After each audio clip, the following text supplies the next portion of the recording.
I don't consider myself a painter in the pure sense. I definitely still consider myself someone who makes objects. I think that I paint like a sculptor. Like, that's the sensibility. Like, they feel more like things that, like, they look like canvases, but I see them as constructions, even though they're like flat and they look like canvases. I think about texture, I think about surface, I think about, you know, some of those painting concerns, but, you know, from the standpoint, I think of a sculptor. But I love color. I've always been interested in, like, playing with color. I see myself as a painter that way. Someone who's interested in color and, like, you know, there's meaning, like, laced into how I use color.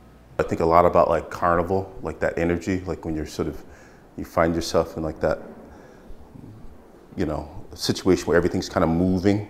Like, that's how I feel the studio is. It's just, like, very moving. You know, it's not as strange as, like, carnival, but, you know, I want the viewer to be in it, surrounded by it. I think that that's one of the things I'm constantly working towards.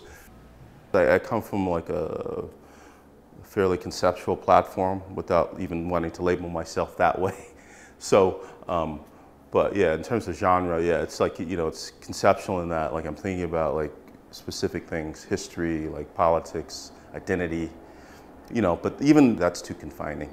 You know, we're supposed to appear like we know exactly what we're doing, you know, all the time as artists and explain it. But, you know, at the core of it, there's, like, a lot of mystery. There's, like, you know, the subconscious, the, you know, whatever. I like the notion that, you know, I could put something out that didn't have to be explained.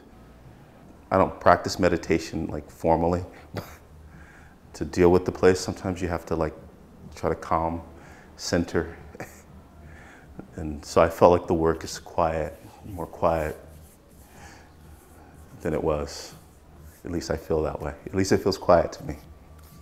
It's still pretty bright, but you know, but there is something, like, that's what I think the spiritual part is. What I mean by that, like, you know, I mean, it's more than that, but it's just, there is a quietness I'm trying to achieve, like a slower kind of read, something that unfolds in time, you know, so it's not just, like, immediate, even though some of the things, like, you're immediately hit by, like, specific things like color, vibrancy, hopefully, but, you know, there's a slow part too.